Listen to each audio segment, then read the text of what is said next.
11 फरवरी को मकबूल भट्ट की बरसी जो है मनाई जा रही है। कंट्रोल लाइन के दोनों जानिब और दुनिया भर में रहने वाले कश्मीरी आज मारूफ आज़ादी पसंद रहनुमा मोहम्मद मकबूल भट्ट की शहादत की 42वीं बरसी इस अज़म की तजदीद के साथ मना रहे हैं कि वो गैर कानूनी भारतीय तसल्लुत से आज़ादी की जदोजहद मकसद के हसूल तक जारी रखेंगे इंशाल्लाह।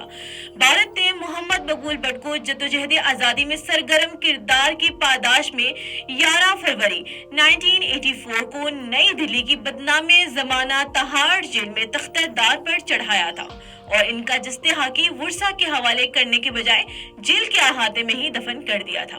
मोहम्मद मकबूल भट्ट 18 फरवरी 1938 को मकबूजा वादी कश्मीर के जिला कुपवाड़ा के इलाके तहरेगाम के इलाके में पैदा हुए थे। वो भारतीय तसल्लुत का शिकार मजलूम कश्मीरियों की एक तवाना आवाज थे जिससे खौफजदा होकर भारत ने एक झूठे मुकदमे में उन्हें फांसी दी थी। कुल जमाती हुर्रियत कॉन्फ्रेंस और जम्मू कश्मीर लिबरेशन फ्रंट ने आज भारत के गैर कानूनी जेर कब्जा जम्मू कश्मीर की मुकम्मल हड़ताल की।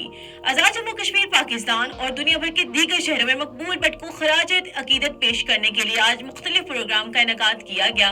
हुर्रियत कॉन्फ्रेंस के रहनुमाओं ने शहीद मकबूल भट्ट को शानदार खराज अकीदत पेश करते हुए ये भी कहा कि इन जैसे शहदा तहरीक आज़ादी कश्मीर का हकीकी असासा है। उन्होंने ये भी कहा कि कश्मीरी आवाम अपने इन अजीम शहदा के मिशन को और इसके मंतकी अंजाम तक पहुंचाने की पुरअज़म कोशिश करेंगे।